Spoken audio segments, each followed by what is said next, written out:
संतों ने कहा है, कलयुग तुम धन्य हो। क्यों धन्य है? कलयुग का दूसरा नाम है नामयुग।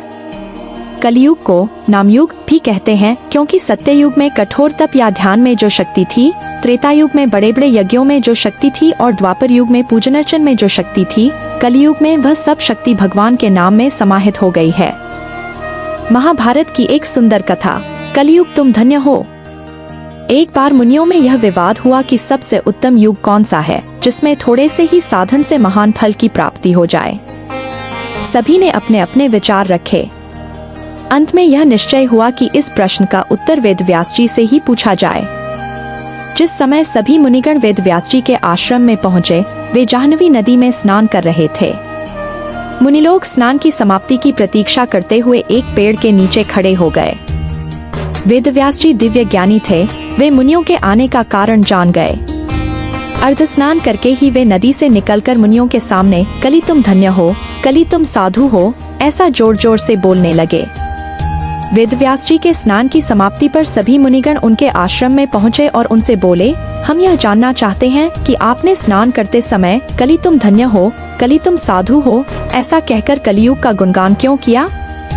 वेदव्यास जी ने मुस्कुराते हुए मुनियों से कहा, सत्ययुग में 10 वर्ष, त्रेता युग में 1 वर्ष और द्वापर युग में 1 मास तक तप, ब्रह्मचर्य और जप से जो फल प्राप्त होता है, कलियुग में मनुष्य को केवल 8 प्रहर अर्थात 1 दिन रात के भजन के परिश्रम से वही फल प्राप्त हो जाता है। इसलिए धन्य धन्य कहकर मैंने कलियुग का गुणगान किया। कलियुग में इतने कम समय में ही महान फल की प्राप्ति क्यों होती है? इसका उत्तर देते हुए वेदव्यास जी ने कहा, कलियुग में मनुष्य की न तो इतनी आयु है कि वह निर्विघ्न 10 वर्ष तक तप, पूजन अर्चन और यजन कर सके और न ही मनुष्यों के पास इतना धन है कि वे बड़े बड़े यज्ञ अनुष्ठान कर सकें। कलिकाल में मनुष्य के अंदर इतनी शारीरिक शक्ति भी नहीं है कि वह इतने लंबे समय तक पूजन अर्चन कर सके। गीता में भगवान श्री कृष्ण ने कहा है, हे अर्जुन, तू सब समय में निरंतर मेरा स्मरण कर और युद्ध भी कर। इस प्रकार मेरे में अर्पण किए हुए मन बुद्धि से युक्त हुआ तूने संदेह मेरे को ही प्राप्त होगा। भगवान की इस आज्ञा के अनुसार उठते, बैठते, खाते, पीते, सोते, जागते और सभी सांसारिक कार्य करते समय मनुष्य को नाम जप के साथ मन व बुद्धि से भगवान के स्वरूप का चिंतन करते रहना चाहिए। किस नाम का जप अधिक लाभदायक है? परमात्मा के अनेक नाम हैं। उनमें से जिस मनुष्य की जिस नाम में अधिक रुचि और श्रद्धा हो, उसे उसी नाम के जप से विशेष लाभ होता है। साथ ही भगवान के उसी स्वरूप का ध्यान भी करना चाहिए। जैसे ओम नमो नारायणाय, इस मंत्र का जप करने वाले को चतुर्भुज भगवान विष्णु का ध्यान करना चाहिए। ओम नमो भगवते वासुदेवाय मंत्र का जप करने वाले को सर्वव्यापी वासुदेव श्री कृष्ण के चरण कमलों का ध्यान करना चाहिए। श्री कृष्ण शरणम मम का जप करने वाले मनुष्य को भगवान श्रीनाथ जी का ध्यान करना चाहिए। ओम नमः शिवाय मंत्र का जप करने वाले को भगवान शंकर का ध्यान करना चाहिए। नाम और नामी में कोई भेद नहीं है, जो नाम है वही नामी है। कृष्ण नाम चिंतामणि स्वरूप स्वयं श्री कृष्ण है। जो गुण भगवान में है वही उनके नाम में है। भगवान के नाम में प्रेम होने से भगवान से प्रेम होता है और मनुष्य के सारे पाप जल जाते हैं। नाम जप किस लिए करना चाहिए? श्रुति के अनुसार भगवान का नाम कल्प वृक्ष के समान है। इससे मनुष्य जिस वस्तु को चाहता है उसे वही मिल सकती है। परंतु भगवान का सच्चा प्रेमी अपने आराध्य को छोड़कर कभी दूसरे को अपने मन में स्थान नहीं दे सकता है। वे दूसरी वस्तु न कभी चाहते हैं और न उन्हें सुहाती ही है। सच्चे भक्तों को निष्काम भाव से ही भजन करना चाहिए। ऐसे भक्त के लिए सभी कामों को छोड़कर भगवान को स्वयं आना ही पड़ता है। कबीर दास जी कहते हैं, जब साधारण संख्या में नाम जप करने से इतना आनंद और शांति मिलती है, तब जो मनुष्य निष्काम भाव से ध्यान सहित नित्य जप करते हैं, उनके आनंद और शांति का तो कहना ही क्या। कलियुग में नाम के बिना जीव की और कोई गति नहीं है। इस युग में नाम जप ही मुक्ति का सरल उपाय है।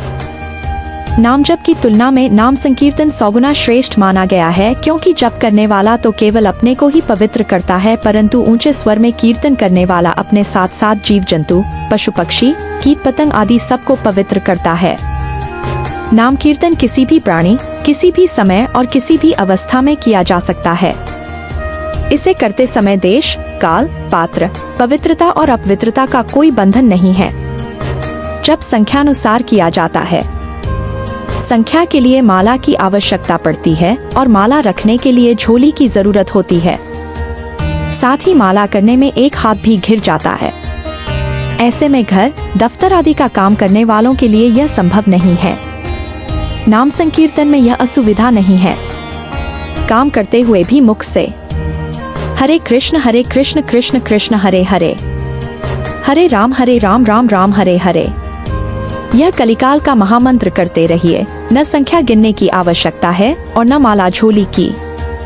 काम करने के लिए दोनों हाथ भी खाली हैं। इतनी सरलता होने पर भी यदि मनुष्य का मन नाम कीर्तन में न लगे तो यह हमारा दुर्भाग्य ही है। यह है भगवान के अखंड नाम जप की महिमा जो हमें ईश्वरत्व के समीप ले जाता है।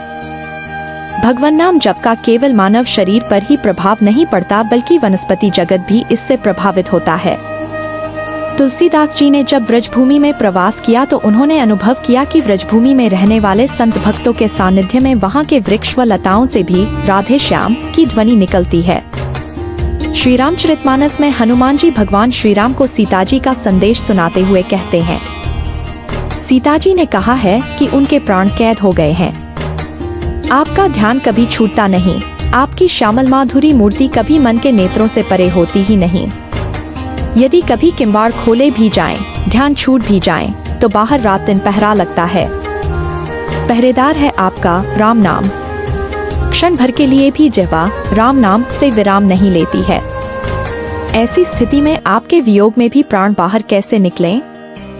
श्री चैतन्य महाप्रभु अपने शिक्षाष्टक में कहते हैं, श्री कृष्ण के नाम और गुणों का कीर्तन चित्तरूपी दर्पण को साफ कर देता है और आत्मा को शांति और आनंद की धारा में स्नान करा देता है।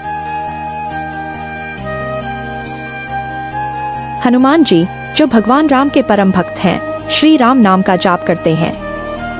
उनके मन में सदैव राम की भावनाएं बसी रहती हैं। इसके अलावा शिव जी भी भगवान राम के नाम का जाप करते हैं, जिससे हमें यह संकेत मिलता है कि राम के नाम की महिमा कितनी अद्वितीय है। राम नाम के जप से शारीरिक और मानसिक लाभ होते हैं। जो लोग केवल राम भी बोलते हैं, उनके शरीर में पूरे ब्रह्मांड की शक्तियां प्रवेश करती हैं। रा उच्चारित करते समय मुख खोलने और म उच्चारित करते समय मुख बंद करने से यह शक्तियां शरीर में संचारित होती हैं।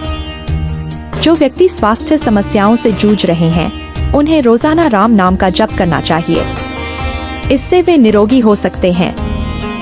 अगर आप राम दरबार का स्मरण करते हैं और 108 बार अजपा जप करते हैं, अजपा जाप में सांस छोड़ते समय रा बोले और लेते समय म बोले, तो जीवन के सभी कठिनाइयों से मुक्ति प्राप्त होती है।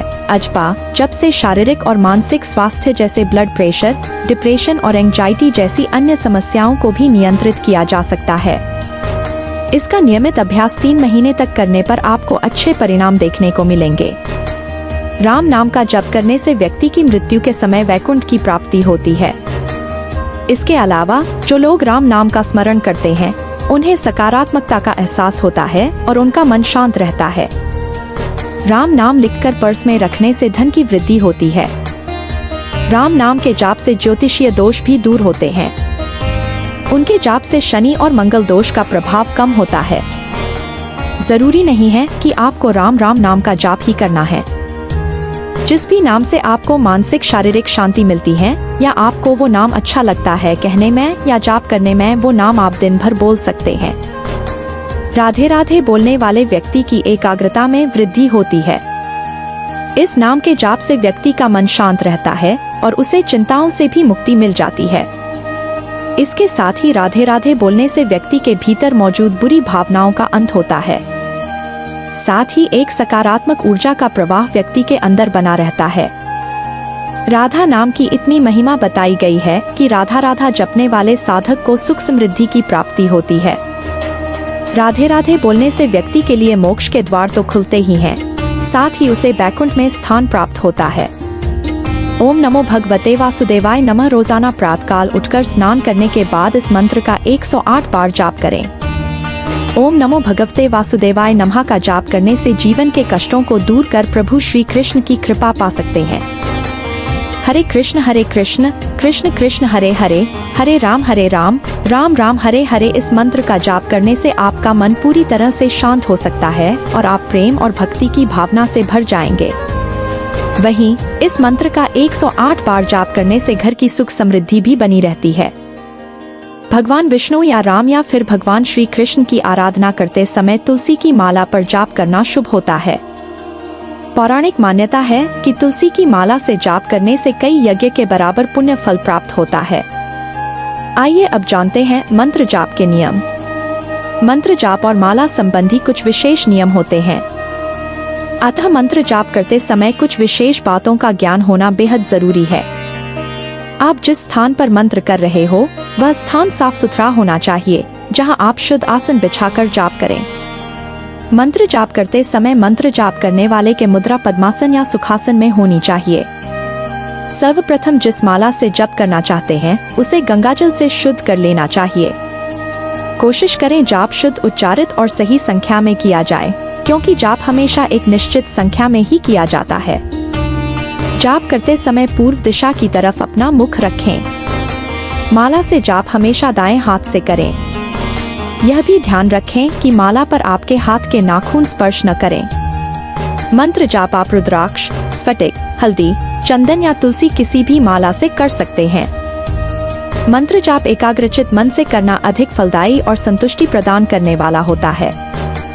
एकाग्रता बनाए रखने के लिए जाप करते समय भगवान की प्रतिमा के समक्ष बैठें। अगर आपको यह वीडियो से कुछ मदद मिली हो तो मुझे सपोर्ट करें सब्सक्राइब कर। आशा करती हूँ कि आपके जीवन में भगवान की कृपा हमेशा बनी रहे। धन्यवाद।